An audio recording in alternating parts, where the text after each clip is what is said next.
خداوند متعال نے جس طرح قرآن کے حوالے سے چیلنج کیا ہے، ہمیں کسی اور آسمانی کتاب کے بارے میں وہ چیلنج ہمیں نظر نہیں آتا۔ دشمن کے ساتھ جنگ کا طریقہ کیا تھا، دشمن سے صلح کرنے کا کیا طریقہ تھا، نبی کا اپنوں کے ساتھ کیسا تعلق تھا۔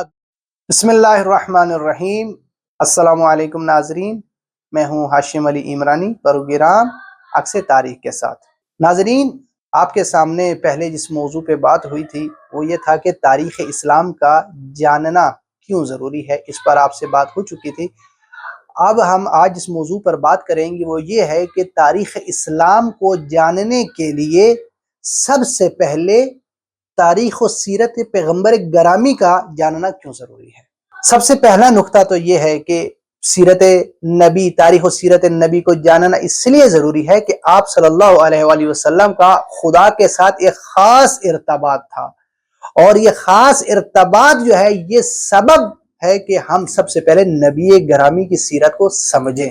آپ کی جو تاریخ و سیرت ہے ہر معاشرے کے لیے مفید ہے، کیونکہ آپ کسی خاص ایک امت کے لیے نہیں آئے، کسی خاص ایک معاشرے کے لیے نہیں آئے، کسی خاص ایک زمانے کے لیے آپ نہیں آئے، بلکہ آپ ہر امت کے لیے، ہر زمانے کے لیے اور ہر جگہ کے لیے ہیں۔ اسی لیے آپ کی جو تعلیمات ہیں، جو آپ کی تاریخ و سیرت ہے، وہ سب کے لیے مفید ہے۔ آپ ایک حامل آسمانی کتاب تھے کہ اللہ نے آپ کو آسمانی کتاب دے کر بھیجا۔ آسمانی کتاب، باقی کچھ انبیاء بھی ہیں جو آسمانی کتاب لے کے آئے، جیسے کہ حضرت موسیٰ کلیم اللہ تورات لے کے آئے، اسی طرح حضرت عیسیٰ وہ کیا لے کے آئے، وہ انجیل لے کے آئے، اور اسی طرح حضرت داؤد پر زبور نازل ہوئی۔ لیکن آپ کو جو اللہ نے کتاب عطا کی وہ خود کتاب ایک ایسا معجزہ ہے جس کے بارے میں خود خداوند متعال ارشاد فرماتا ہے اِنَّا نَحْنُ نَزَّلْنَا ذِكْرَا وَإِنَّ لَهُ لَحَافِظُونَ، کہ ہم نے ہی اس کو نازل کیا اور ہم ہی اس کے محافظ ہیں۔ یعنی خداوند متعال نے جو بھی پہلے آسمانی کتابیں آئی ہیں کسی کے بارے میں بھی ایسی یقین دہانی نہیں کرائی جس طرح قرآن مجید کے بارے میں اللہ نے یقین دہانی کروائی ہے۔ اور یہ خود کتاب قرآن کا معجزہ ہونا یہ خود بخود نبی کی عظمت کی نشاندہی کرتا ہے۔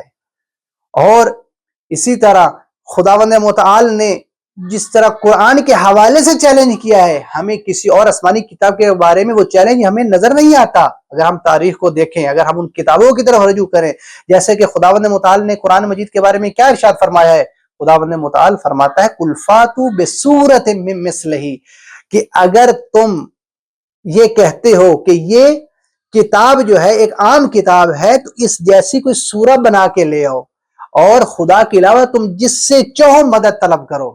یعنی یہ اتنی عظمتوں والی کتاب ہے۔ مختلف طرح سے خداوند متعال نے قرآن مجید میں اس کے بارے میں چیلنج کیا، جس طرح ایک آیت ہے قُلْ فَاتُوا بِعَشْرٍ سُوَرَ مِثْلِهِ مُفْتَرَیَاتٍ، کہ یعنی تم اگر سچے ہو، اگر تم کہتے ہو کہ یہ قرآن ایک عام کتاب ہے تو اس جیسے 10 صورتوں کو بنا کے لے آؤ، کہ ہرگز تم نہیں لا پاؤ گے۔ یہ قرآن کا ایک چیلنج ہے کہ جو اس بات کی عکاسی کرتا ہے کہ قرآن مجید ایک ایسا معجزہ ہے کہ جو پہلے کسی نبی کو ایسا معجزہ عطا نہیں کیا گیا۔ اور اس کے علاوہ جو ایک اور اہم نقطہ ہے کہ ہمیں نبی کی تاریخ و سیرت کو سمجھنا ضروری ہے، وہ یہ ہے کہ زندگی کے ہر پہلو کے متعلق اطلاعات موجود ہیں۔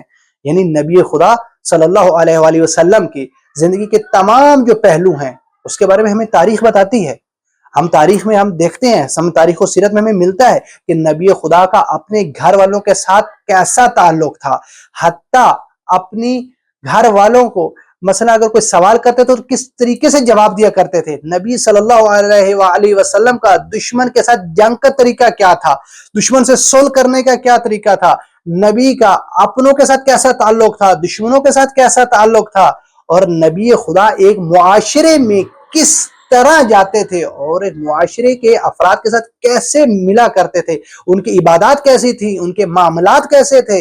اور نبی خدا صلی اللہ علیہ وآلہ وسلم کی مختلف پہلو ہمیں اس کے بارے میں تاریخ و سیرت میں ملتا ہے، اور ایسا کسی بھی نبی کے بارے میں موجود نہیں ہے کہ جیسے ہمارے پیارے نبی حضرت محمد صلی اللہ علیہ وآلہ وسلم کے بارے میں ہمیں ملتا ہے۔ تو اس لیے نبی کی سیرت کو اور تاریخ کو جاننا سب سے پہلے بہت ضروری ہے۔ اور ایک اور نقطہ کہ جو بہت اہم ہے کہ جو نبی خدا صلی اللہ علیہ وآلہ وسلم ہے یہ بانی دین اسلام ہے، کہ ہم نے اگر تاریخ اسلام کو پڑھنا ہے تو سب سے پہلے ضروری یہ ہے کہ ہم بانی اسلام کو پہلے جانیں، بانی اسلام کو پہلے سمجھیں، بانی اسلام کو پہلے پڑھیں۔ ہم ایسا کیوں کر رہے ہیں؟ کیونکہ ہمیں خود خداوند متعال نے قرآن مجید میں ہمیں حکم دیا ہے، ارشاد فرمایا ہے کہ ہم نبی کو کیا اپنے لیے اسوہ قرار دیں۔ جیسے خداوند متعال قرآن میں کیا فرماتا ہے، لَقَدْ قَانَ لَكُمْ فِي رَسُولِ اللَّهِ أُسْوَةٌ حَسَنَةٌ، کہ جو نبی ہیں وہ تمہارے لیے اسوہ حسنہ ہے۔ اور اگر ہم نے نبی کو اپنے لیے اسوہ حسنہ قرار دینا ہے تو ضروری یہ ہے کہ ہم نبی خدا صلی اللہ علیہ وآلہ وسلم کو جانیں، سمجھیں کہ نبی خدا مثلا سیاسی معاملات میں کیسے تھے، عبادی معاملات میں کیسے تھے، معاشرتی معاملات میں کیسے تھے، ان کا دشمن کے ساتھ کیا رویہ تھا، ان کا اپنے دوستوں کے ساتھ کیا رویہ تھا، اپنے اصحاب کے ساتھ کیسے رویہ تھا، مسجد میں نبی خدا صلی اللہ علیہ وآلہ وسلم کیسے تھے، اپنے گھر میں کیسے تھے، اور میدان جنگ میں کیسے تھے۔ ان سب چیزوں کو سمجھنے کے لیے ہمیں نبی کی بارے میں جاننا پڑے گا، ہمیں نبی کی تاریخ و سیرت سے آشنائی ہمیں حاصل کرنی پڑے گی۔ انشاءاللہ اسی کے ساتھ میں اجازت چاہتا ہوں۔ والسلام علیکم ورحمۃ اللہ وبرکاتہ۔